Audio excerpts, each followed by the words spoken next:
Okay, good morning, everybody. It's so wonderful to be back here in our Beth Yeshurun virtual class. It is awesome to be with everyone and to be able to get our week started with an idea of inspiration of our Mussar study. So here, let us begin. Okay, so the when we talk about kindness, we spoke about numerous different elements of kindness. It's important to understand that kindness is learning what is lacking in the other person. It's a very difficult challenge for us to get out of ourselves. We mentioned last week and the week before that we all have this challenge of breaking out of our own skin and getting into uh, the needs of another person. Yeah, it's one thing to empathize, to feel someone else's pain. It's one thing to feel someone else's situation, but to really know what's going on in another person, in how, if they're thirsty, if they're hungry, if they're tired, if they're worried, if they're concerned, whatever it is, to really get into the kindness that we can uh, assist another person with in what their true lackings are. Okay, so so why is it so difficult? It's difficult because we're very familiar and aware with what our own beings are. We know what we need. We know what we are in need of. So um, we know when we're thirsty. We know when we're hungry. We know when we're tired. Okay, but is it possible we're just too immersed in our own selves, right? It's very likely, right? So let's assume we start recognizing, we see the lack. Um, when we see, right? So let's imagine like this. If we can imagine like this, if I'm thirsty, maybe the person next to me is thirsty. It's the first step, right? If I'm hungry, maybe the person with me is hungry. If I'm feeling a certain way, maybe someone else is feeling a certain way. So that's, I think, step number one is to just think, if I'm getting myself a drink, let me ask the person next to me, would you like a drink as well? That's an easy one because you just duplicate what it is that you're doing for yourself. But is that necessarily kindness, or is that just, I'm not going to be selfish? Okay. The next step would be to get beyond myself, is that typically I would be thirsty, but I'm not. So let me ask the person next to me, are you thirsty? Right? Or even not even to relate it to myself, I just become more alert to the needs of other people. I become more alert to the needs of other people. Okay, so if we think about the idea of leadership, what was Moshe's leadership? Why did God pick Moshe of all the people, right? Of all the 3.2 million people in Egypt, the Jewish people in Egypt, right? Of all people, God picked Moses. Why did he pick Moses? Because he had this trait called leadership. What is leadership? We think leadership, oh, we're going to have someone who's going to speak such a great orator.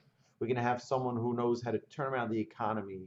We're going to have someone who's going to be able to fight against terrorism, right? Everyone has a different idea. But what is God's definition of leadership?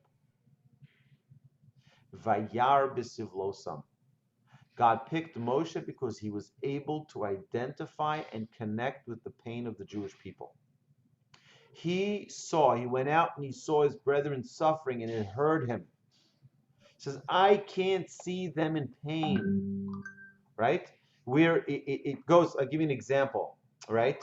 Um, we can have our differences of opinion when it comes to politics, and this class is beyond politics, well beyond politics.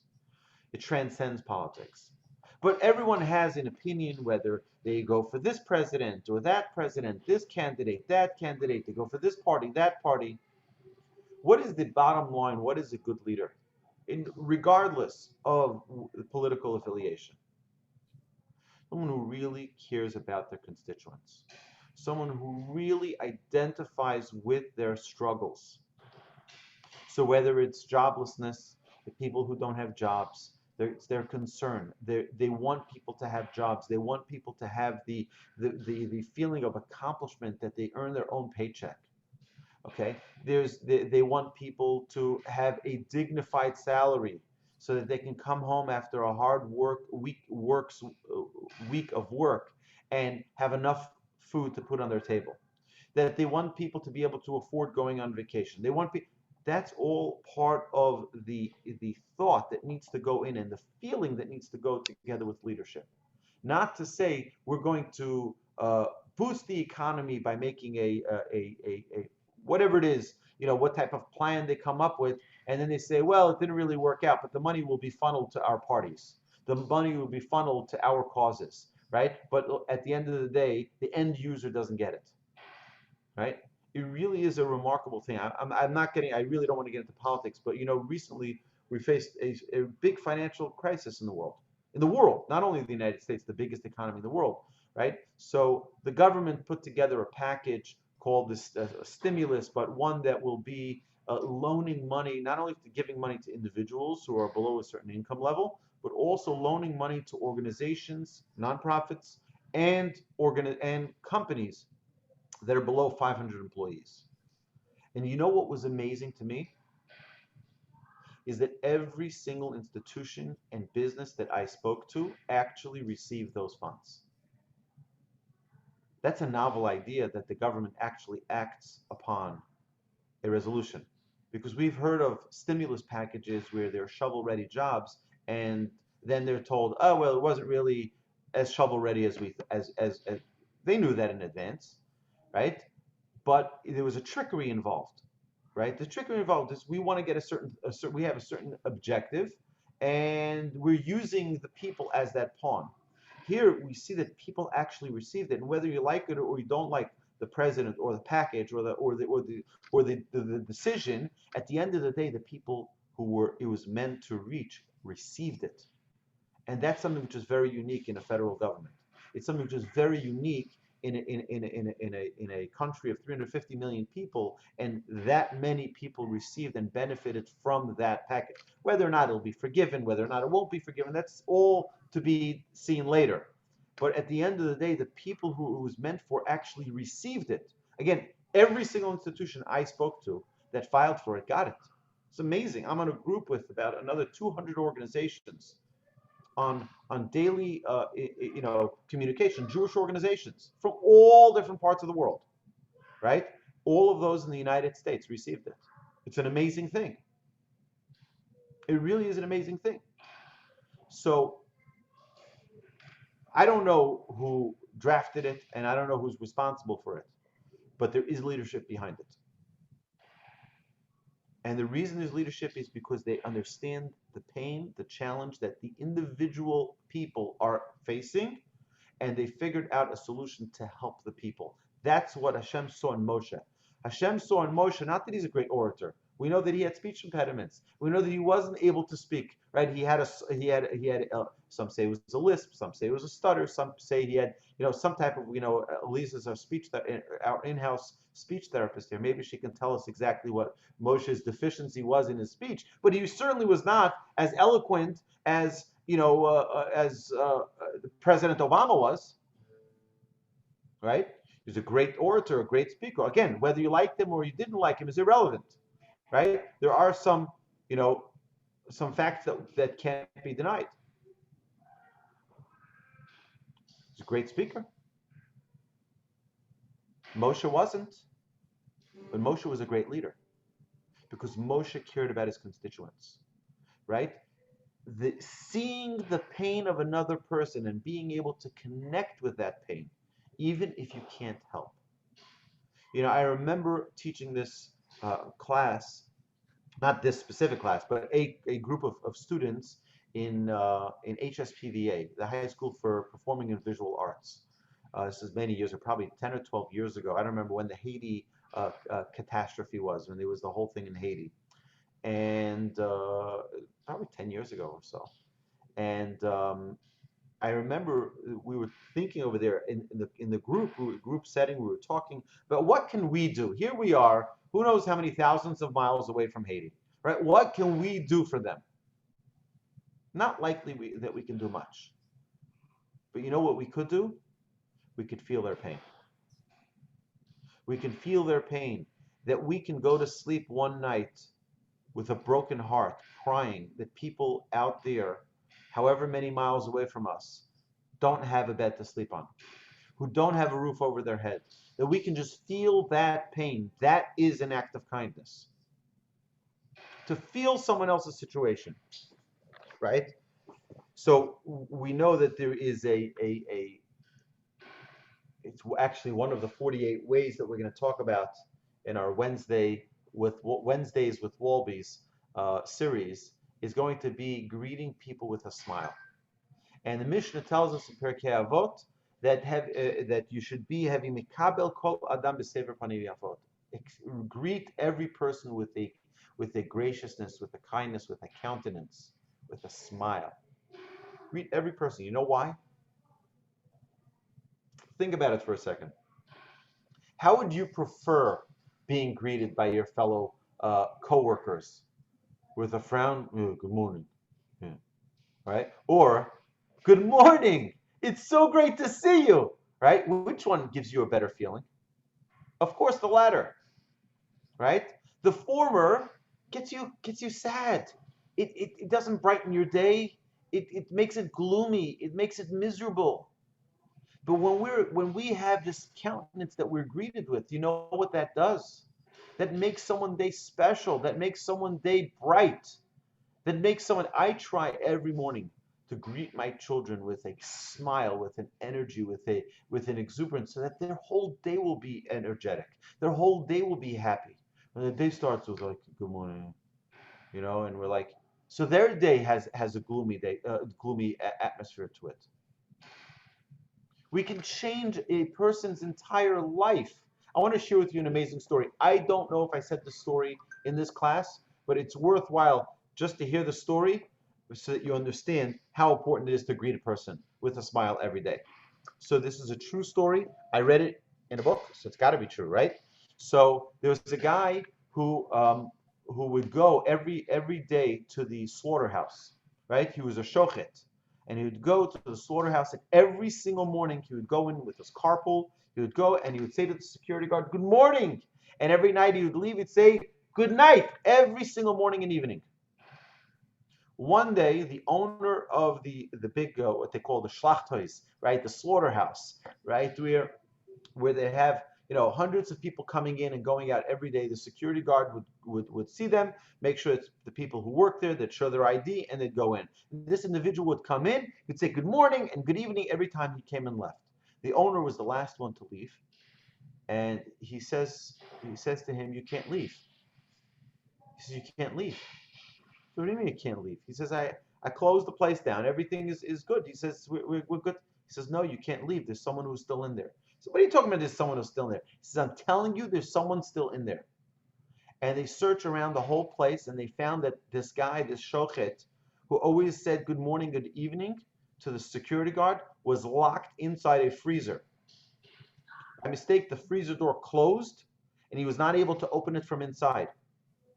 And they saved his life. They saved his life, right? So they asked the security guard, "How did you know?" He says, "Because this individual didn't miss a single day of telling me good morning and good evening." He says, "I looked forward to that good morning and that good evening every day." He was the only one who every single morning didn't miss saying a good morning, and every evening when he left didn't miss saying good evening. And that ultimately saved his life. Beautiful story about the saving of life, but look how it changed, how it impacted the security guard, where every day he anticipated, he was excited about that good morning and good evening. That smile that you give to another person, it's so simple, it's free. It's free just to smile, to show countenance, to show a happiness, to show a joy to another person. The life you can change with just a smile. You see someone at the cash register, right? You know how many people went through, put their stuff, their items on the belt. Okay, put your credit card in. Goodbye. Have a nice day. Goodbye. Good morning. How was your day? I found everything okay. Thank you. How was your day? Right? How many people ask that? Right? People are busy looking at their phone, at their status. People are busy looking at other things, but not you have another human being in front of you. You have another world right in front of you, right? God is putting you in front of this world so that you can have an impact on it, right? You can have an impact on another person. That's kindness. Kindness is getting out of my world and opening myself up to someone else's world. What is someone else experiencing right now? What is someone else going through right now? This individual might be going through a crisis at home. They may be facing a challenge at work. They may be, you know what? I can change their day by showing them that smile.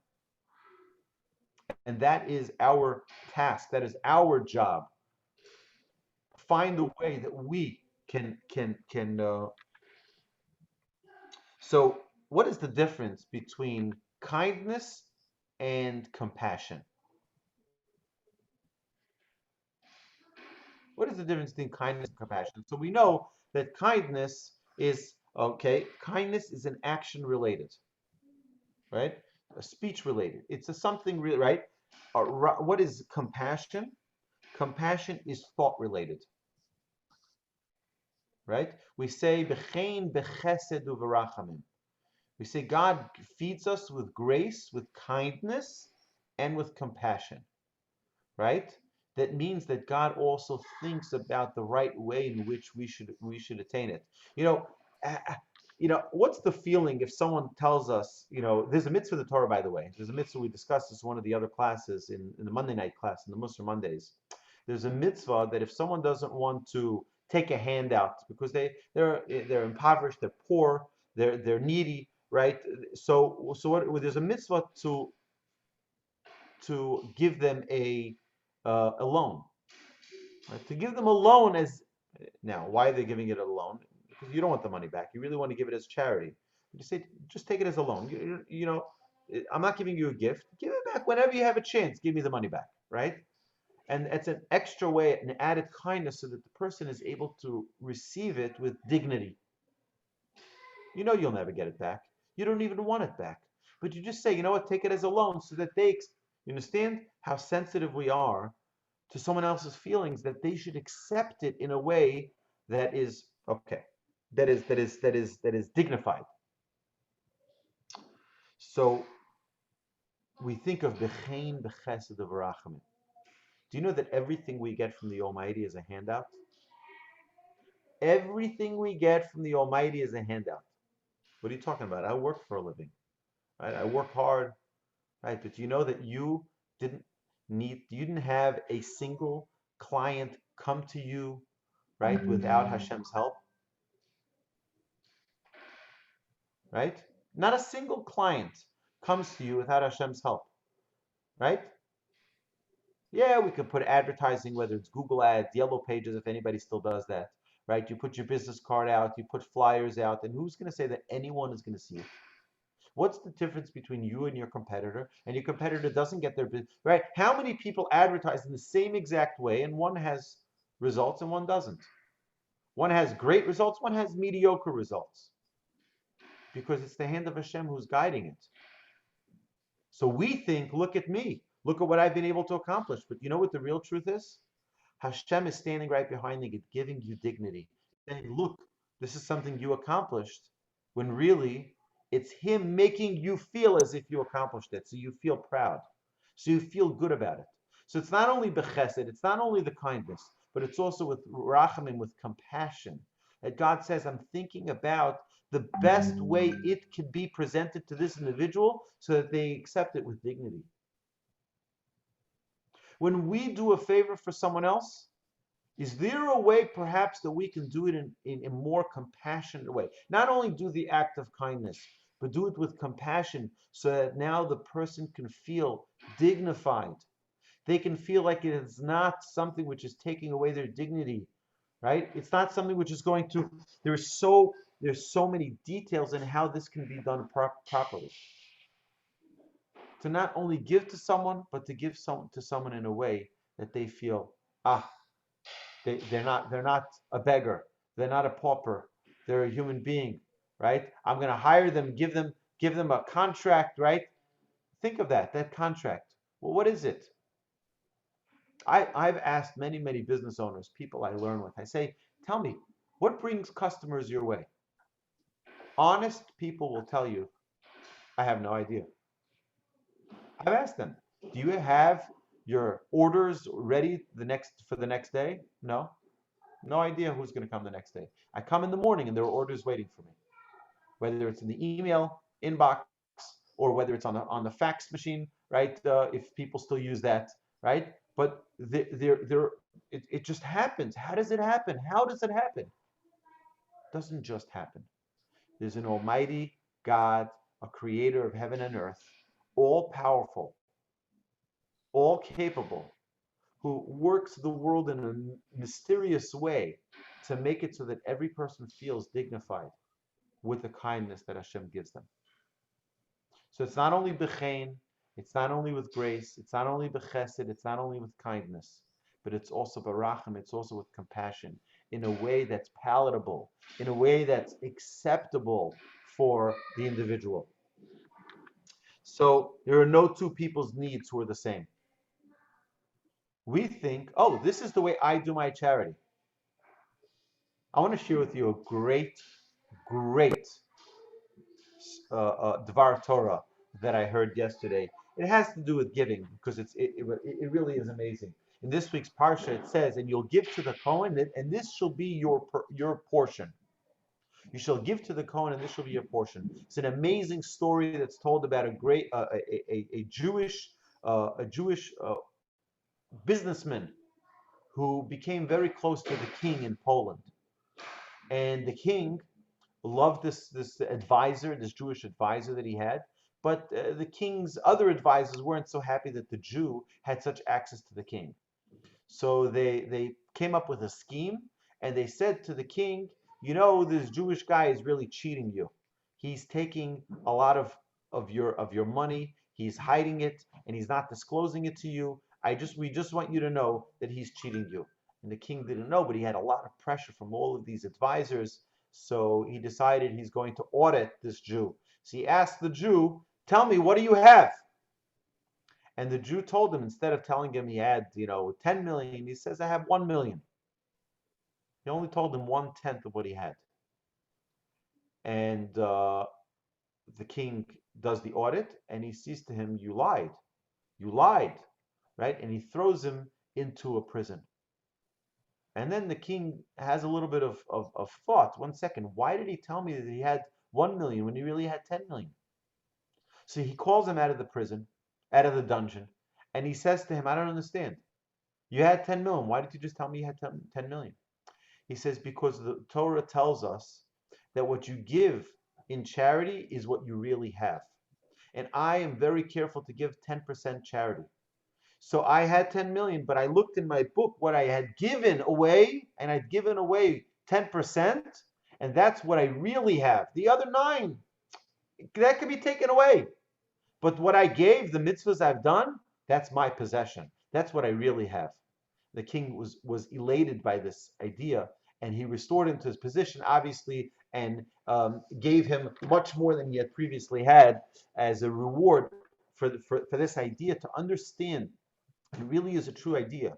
The good deeds that we do are really ours. The potential that we have is not ours unless we utilize it. Understand? So if a person has, think about it like this: if a person has 100 billion, trillion, quadrillion dollars in the bank, right? What does that do for the person? Nothing. But if a person actually does good deeds with that, that's an act that he actually owns. That he actually owns. It's such an important idea that what we actually own are the deeds we actually do. Right? What we have as potential is potential. It's energy. But if we don't utilize that energy for something, then it doesn't have any life. My great grandfather of blessed memory, all his life, even when he was in the ghettos, even when he was being taken to be killed, he always had a joy, a great joy, and the ability to greet every single person with a smile and with a joy, right? Don't be selective to whom you're kind. Don't be selective to who you're friendly to, right? Don't, right? A friend and an acquaintance, them I'll greet nicely, but a stranger I won't greet them nicely. No, on the contrary, every person. There was a story told about Rabbi Yaakov Kamenetsky, one of the great American sages, right? He wasn't American, he was from Europe, but he came to the United States, and it really was an amazing thing. He was once driving in the car with, I'm not going to say who, I heard the story from the individual who he was driving in the car with. I'll tell you, his name was Rabbi Beryl Wine. And Rabbi Beryl Wine, who's a great historian, a great Talmud, a great Torah sage. He lives now in Jerusalem. He retired from the yeshiva that he built in Monsey, New York. He actually lived back to back from my house where I grew up in Monsey. And he said the following. I believe it was him who said the following story. He was once driving Rabbi Yaakov Kamenetsky from, I guess, to and from someplace, and he, used to pay tolls. He used to. Now we have the magnets, right? We have the Easy Toll or the Easy Tag or the Easy Pass if you're from New York, New Jersey, Connecticut, Pennsylvania, Delaware, Maryland. Either way, so that whole Northeast, right? So they have one tag, and every different region has a different tag. But it used to be that you used to go to a toll booth and you used to pay a toll person, right? And he paid the toll person and went. So Rabbi Yaakov Kamenetsky reprimanded him, and he said to him, "You didn't say good morning, good afternoon, good evening, how are you, something?" He says, "Imagine how many people go through this toll booth, and nobody says a word to the individual. He doesn't exist, right? This person has a wife or a husband. This person has children. This person has parents. This person has struggles. This person has a life. This person should also be greeted, not just your friends and your acquaintances." If I remember correctly, if it was Rabbi Beryl Wine, he said that from that point on, he always made sure, not only to the toll person, but every person he greeted, to greet them with a smile. There's a whole world behind that person, whether you know them or you don't know them. The person jogging down your block, just say hello. Not in a creepy way, right? But to just be friendly, right? Inquire about a person, right? The grocery cashier, the banker, the bank teller, right? We have so many opportunities every single day to to check in with another person to see how they are doing, to check in with another person and to greet them with a smile. The bottom line is we learn to pay attention and to inspire our own heart, right? We will realize that the more we practice, the more our heart fills with joy, the more our heart fills with joy, and the joy of the person whom we greet.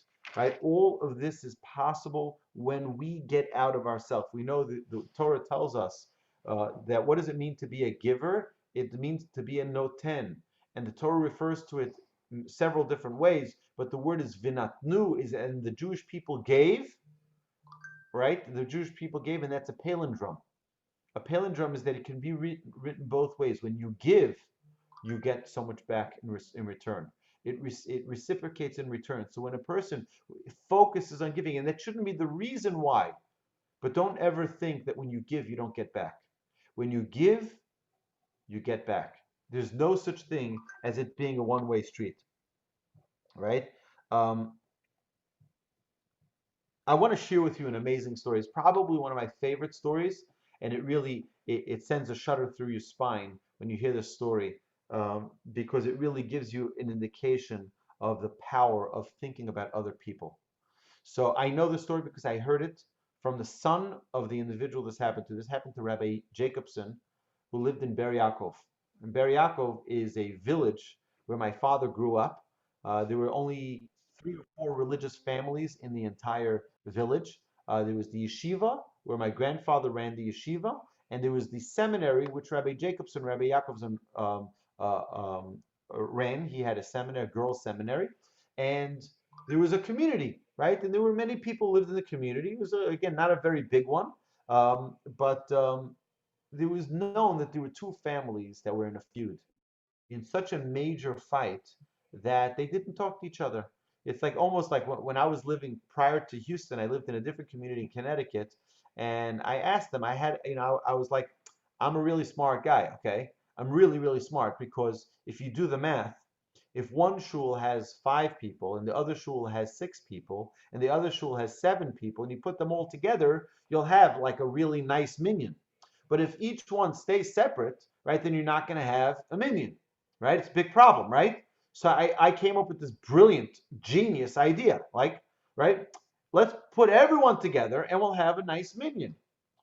And I remember an individual I brought this idea up to. He says, "Are you crazy?" He says, "If I walk into that shul, my father would turn over in his grave," he said to me. My father would turn over in his grave, he said. This individual said. I said, "Wow, I wonder what they did so terribly to your father that, and he says, "Me going to that shul? Are you crazy?" So it turned out, after talking to this individual a little bit longer, he had no idea what the issue was. All he knew was his father didn't, so he didn't. People get caught up with this nonsense. People get caught up with things that like limits them, and they can't. So this individual, this Rabbi Jacobson in Ber Yaakov, um, knew about these 2 families who were in a feud, and they didn't talk to each other. Okay. Rabbi Jacobson, I believe it was his daughter who gave birth to a stillborn baby. And stillborn baby is still, you have a mitzvah to bury the baby and to have a proper funeral. And so what happened is that before they had the funeral, Rabbi Jacobson, not thinking about himself, not thinking about his own pain, was thinking about what mitzvah can he do here. See, he called up these 2 parties. And he says to one, he says, "Listen, I don't know if you know this, but I just had a stillborn grandchild born, and I need you to come to my house immediately." Oh my goodness, wow. Calls him to the house. The other family he calls up as well. He says, "I don't know if you know this, but I had a stillborn grandchild born. I need you to come to my house immediately." And they, of course, both get into their cars or however they get to the rabbi's house, seeing each other right by the front door, not understanding why the rabbi even called them both there. Doesn't the rabbi know that we're in a feud and we don't talk to each other? And the rabbi walks out of the house holding this lifeless baby in front of both of them. And he says to them, "Listen, this child came to the world and has no merits. It didn't do any mitzvah. Nothing. It's going back to its creator without a single mitzvah being performed." He says, "I want the 2 of you to make peace in this baby's merit, and that be its mitzvah that it came to this world for." And indeed they did. That is a greatness. That someone who in a time of such terrible tragedy, of such pain, all he can think about is how can I make peace between other people? The only thing that can concern him is about how can I use this as an opportunity to inspire other people, to bring other people closer, to think beyond myself. And that was Rabbi Jacobson. His whole life was dedicated to doing things for other people, to the point where his children are infected with the disease of giving. I walked into his son's house one time. I needed some of his help or something. And I remember he sits me down by the dining room table and didn't let me leave till I ate and till I drank. I said, "I'm not hungry yet. You have to eat, right? You came to my house. You need to eat. You need to drink."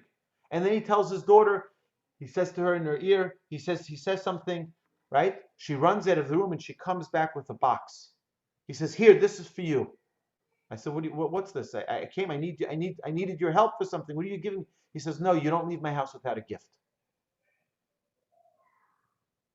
Right? And in the box was a gift of a bunch of books sitting here on my shelf, one of these sets of books, right? He did not let me leave his house till I ate, till I drank, and I took a gift. These are the children of such a great man. All they knew their entire life is how do we give to other people? It's part of their being. They can't see someone and not give them something. And anybody who knows this entire family knows this about them. This is their, like, I don't call it a disease because it's such a great thing, right? But this is their thing. They have learned from their father what it means to think about another person and to fully commit themselves to giving to another person. Okay. So chesed, where does chesed begin? I remember I was once talking to my rabbi on the phone. Um, it's many, many years ago, and he said to me, okay, well, I want to start talking to you about the idea of kindness. He says, where is the most important place for you to do kindness? I said immediately, I said, home. He says, I'm surprised that you're saying that because every single person I ask that, he says, doesn't answer that. They say with your neighbor, with your friend, with your community. He says it's exactly the right answer. Chesed, kindness, begins at home.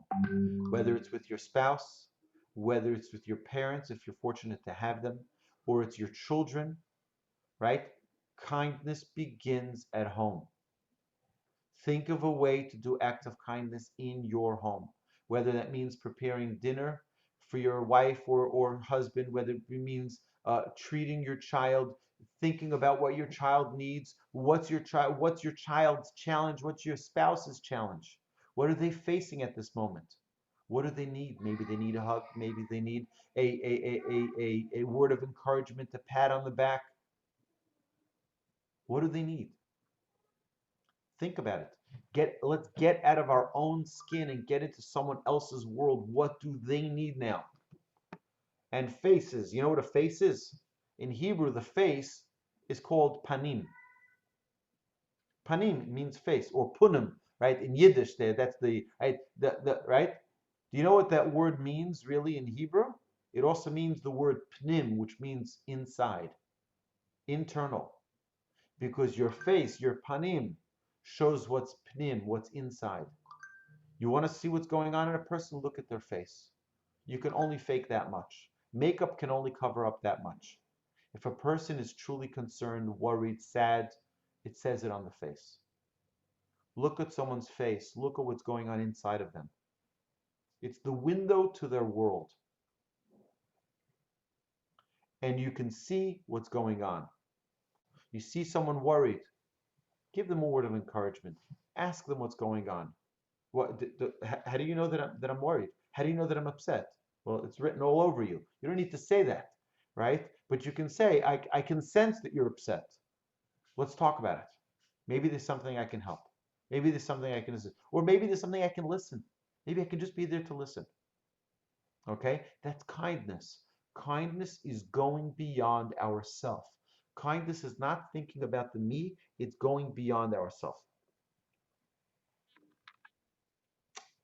We see the Torah gives us so many indications of this mitzvah of kindness, because the Torah tells us, for example, that we should not take revenge, and we should not bear a grudge. Right? What does do not take revenge? That means that if I go to your house and I say, hey, can I borrow some eggs? You have a little salt. I ran out of salt. You mind, right? Half a cup, right? No, I'm sorry. I can't. I don't lend out things. Okay? I don't lend out things. The next day they come to you and they ask you for half a dozen eggs. So what would be do not take revenge? Don't take revenge. Oh, you didn't lend me, I'm not going to lend you. Okay? That you're not allowed to. The Torah says you're not allowed to do that. You're not allowed to take revenge. But what is don't bear a grudge? Don't bear a grudge is the following. Don't say the following. You see, I want to tell you something. You didn't lend me yesterday when I came to ask you, but I'm going to lend you because I'm not like you. Okay? That's don't bear a grudge. Don't bear a grudge. So why does the Torah tell us not to do that? Why does the Torah? The Torah is telling us not only you should loan it, give it, don't take revenge, and you should lend them what they need, but don't throw in the swipe. You don't have to. You don't have to throw in the bitter words. You don't have to say that because you don't know what the other person is experiencing. You don't know what the other person's challenge is. And that's what the Torah is teaching us. The Torah is teaching us to have sensitivity for other people. The Torah is teaching us to be aware and alert to what another person is experiencing. And the other person may be facing a challenge, which is why they're limited. They may be having concerns. What am I going to do if I don't have enough salt or sugar for my cake that I'm supposed to make? Right there. Don't hold it against them. Again, we said b'chein, b'chesed, u'v'rachamim, with grace, with kindness, and with compassion. It's not just do the act of kindness. Do it in a way that's loving. Do it in a way that'll be palatable, right? Look for an opportunity to give. I remember when I was in yeshiva. I was once in a down. I was in a down mood. I needed someone to talk to. I needed someone to just, talk things out. And I saw one of my friends. He passes by me and he says, "How are you?" I was like, a great opportunity to say something. So I'm like, and he just continued walking. And I learned from that experience how important it is to not just say it from the lips and out. If you ask someone, "How are you?" It's not just, "Hey, hello." It's, "How are you?" I'm asking you a question. I'm inquiring about how things are going by you. And that's opening up a responsibility that if something is not going well, then maybe I'll be here to listen. Maybe I'll be here to talk. Right? If you're not interested in talking, just say, "Hey, hi." Right? You don't need to start talking. But if you ask, "How are you?" then care about how are you. Okay? We have to break these selfish habits, right? Get out of our comfort zone, right? We have to teach our children to give, right? When we have people knocking on the door here for charity from various places of the world, for institutions, for yeshivas, for schools, for soup kitchens. We have many people coming all the time. It's been less frequent and sad since COVID has been totally locking down. So it's been a little bit more difficult to have these opportunities. You have to give it online. But many times I'll give a check to my children or cash to my children so that they give it to the poor person. I want them to learn to give. I want them to have the practice of being a giver. Practice. It's a muscle that we need to exercise. Be a giver. The Rambam tells us that if you have the opportunity to give $100 in one bill, or to give 100 single dollar bills, give 100 single dollar bills. Because what you're doing is you're exercising that muscle, giving 100. Every time you give, you're exercising that muscle. You're becoming a giver. It's the same $100. What's the big deal? But you have the opportunity to give more times. And that's what we're trying. We're trying to exercise our muscle of being a giver, not a taker. Okay? Learn to love giving. Practice giving. Even giving for no reason. Why? Just because. I want to practice. I want to build this muscle to become a muscle man when it comes to giving, where my muscles are powerful, are strong. So, many times people give, and we mentioned this previously, many times people give to institutions that they benefit from, institutions that they enjoy. I mean, it's a good thing, right? But I think part of this exercise is to try to give to an institution that you have zero benefit from. You know why? Just because I need to give without getting. If I'm able to give to a synagogue that's not my synagogue, that's giving without getting back. If I'm able to give to an institution that I don't go to visit, right? It doesn't have to be a large sum. It doesn't have to be something so incredibly meaningful, right? But just something so that I can practice giving without receiving, just for the sake of giving. I want to share with you a story that I don't know if I shared the story in this class before, but it's a story that happened. It's a true story. I met with an individual. This was here in Houston shortly after I moved here. I met someone. And he says, "Who are you?" I said to him who I was. And he says to me, "I have to tell you an amazing story." He says, "I know your father for many, many years." He says, when you were a little child, I used to come and I used to stay in your house in New York by your parents. He He says, I didn't know who your parents were, but someone said if you need a place to stay, you can call up the Wolbes. They'll always have someone over. It's amazing because I'll tell you how true this is. I had someone come knock here at my door and here in Houston, and he says to me, do you know anybody in Muncie? He says, I'm heading to Muncie straight from Houston, and I need a place to stay. I said, you can call my parents. It's now 10 years later. And every time he comes here, he says, you have a regards from your parents. He says, whenever I'm in Muncie, I stay by your parents, right? Right? So a total stranger. I had no idea, right? But it's an open home. My parents had that. We have that. We try to facilitate an open home when people are in need or people are stuck, right? They need a place. They're in Houston. Who am I going to stay by, right? So when people are in Muncie, they go to my parents. So this individual started getting to know my parents after every year coming to collect for his institution. So one year, my father, and he never considered asking my father because my parents are very modest people and they didn't have great means. But one time, my father goes over to him and gives him a very, very large contribution, randomly, unsolicited, a very large donation. And my father said to him as a disclaimer, a couple of things. Number one is I don't want my name anywhere. I don't want you to share with anyone that I gave you this money, and don't ever ask me for this kind of money in the future. Okay, it's a one-off gift. So the individual inquired and asked him why. He says, I'll tell you. He says, I promised the Almighty that if a certain deal goes through, I'm going to give this and this amount of charity. And I was thinking, what type of charity should I give it to? He says, if I give it to my son's yeshiva, so the next dinner they have, who are they going to honor? They get a nice big fat check, right? They're going to honor me. If I give it to my synagogue, they're going to honor me. They're going to say, oh, they're going to start giving me an aliyah. They'll start giving me honors. They'll start giving me things because they just got this large sum of money. He says, but if I give it to an institution like yours, which I don't ever benefit, I'll never ever benefit because I don't live in your country. I don't live in Israel. I don't live where you live. I don't have children who are in the age group that you service, right? And I'll never benefit from your institution, right? I want to give it to Hashem. I don't want to give it to something I'll get anything in return from. So I'm begging you two things. Number one is this is a one-off gift because I don't have these kinds of resources. But number two is I don't want anyone to know about it. I don't want to get anything in return. I don't want anything in return.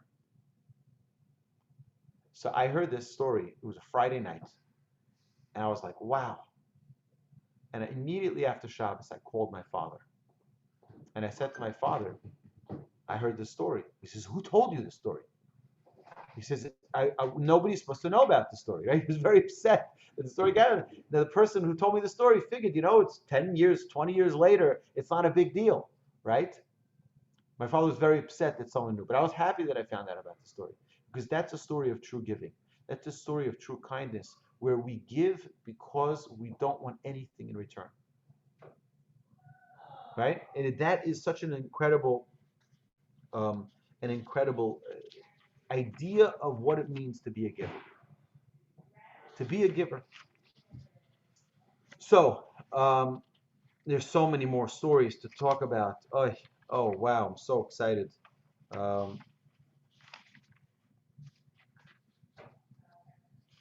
don't even know where to continue here.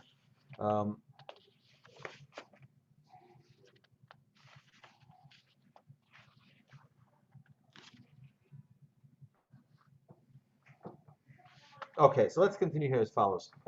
It says in the Talmud.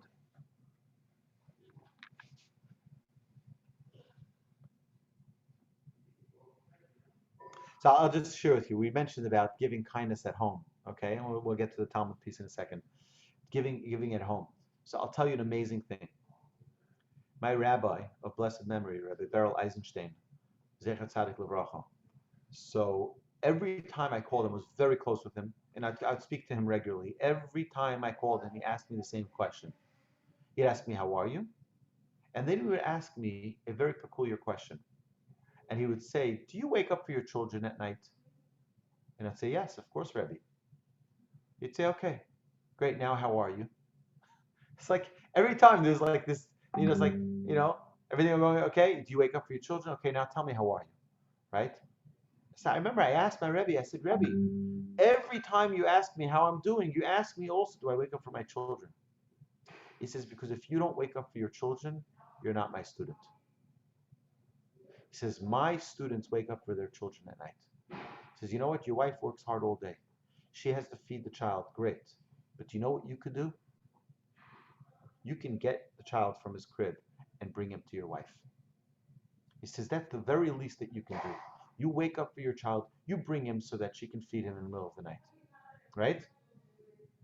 That's what my students need to do. And that's why I verify every time I talk to my students. Do you wake up? If you don't wake up for your students in the middle of the night, I have nothing to talk to you about. Right? That is where kindness begins at home. Kindness begins at home, and I do that still today. Last night, my daughter woke up. Hadassah, right? She woke up, in the middle of the night. I go and get her. I bring her, take care of her. Whatever she needs a changed diaper. That's my job, right? It's difficult to do kindness at home, but we have to practice. We have to practice being a person who is completely in the realm of what can I do for someone else, and that someone else is my spouse, it's my children, it's everyone around me. Abraham had a tent, and the tent was open on all four sides, always looking to do acts of kindness. But who do you think the number one kindness was with? With his wife Sarah, right? Ensuring that Sarah was happy, ensuring that Sarah was able to do whatever she needed, that she had what she needed in the terms of love, in terms of affection, it says that what did Abraham do when his wife died? He cried for her because this was the love of his life, right? He loved her. What does love mean? Love means to give. The more you give, the more you love. You ask any parent who has children and who has a child who has special needs of any sort. Special needs doesn't mean that they're handicapped. It means special needs, one has an issue with this, another has an issue with that, and they have to spend more time with that child. I guarantee you ask that parent, and the parent loves that child more than the other children. You know why? Because they had to give more to that child. And the more you give, the more you love. People ask about marriage. How do you keep marriage with love? How do you keep marriage with a passion? After 10 years, 20 years, 30 years, 40 years, 50 years, 60 years. I spoke to an individual, a friend of mine, who told me he's celebrating his 59th wedding anniversary. And he says, I'm more in love now than ever before. He said, since COVID-19, he says, I've only been spending time with my wife. And I realize now how much I love her. I realize now how much I can give to her. The more you give, the more you love. With your children, it's the same thing. People think that love is when I get. No, love is when you give. So the Talmud says in Tractate Shabbat 151, it says, the more you have mercy on another, the more the heavens have mercy on you. It's the same idea. The more you give to others, the more you'll receive. You'll receive it in love. You'll receive it in a feeling of joy, a feeling of fulfillment. Right? We aspire to emulate God. God is Kel Rachum, a merciful God, a compassionate God. That's what we need to be, a merciful, compassionate person. So we'll stop here, and God willing, next week we'll continue from this point. The idea here that we need to always be open to the needs of another person, not fully consumed in myself. When we have a conversation with another person, not to be thinking about what I'm going to say. I'm thinking of my next line. I'm thinking of my next story, of my next word, but rather to think about what the other person wants to express, what the other person needs to share. What is going on in another person's life? Not only to be reflecting on my experience, but let's open up ourselves up to someone else's experience, right? And this is such an important idea to any person who is interested in growing in relationships, whether it's the relationship with a person you're committed to already in marriage, or a person you're not yet committed to, a person you want to date, a person you want to marry. guess what? If you're not going to show the proper interest, if you're not going to show that desire to hear from them, then it's not going to build the relationship appropriately. And it's not going to be fruitful. The more we are able to open ourselves up, the more we are able to share, right, an interest in the other person, right? That's a form of giving. Giving is not only buying a bar of chocolate and buying flowers. Yeah, that's chivalry. That's nice. That's important as well. But giving of our time, giving of our listening, giving of the other person to feel that someone else hears them out, someone else feels what they're feeling and experiencing, and let them talk. We just spoke about it in the 48 ways, right? The 48 ways. One of the things, the first way we spoke about was to study. The second one was to listen. The second most important ingredient for life is to be listening. To listen. The art of listening is not an easy one. It's one that takes a lot of work, a lot of effort to listen to what someone else is saying. Not just their words, and think about what we're spitting out, but rather to take it in. What are they experiencing? And then to talk it out. What does it mean to talk about? To crystallize those ideas.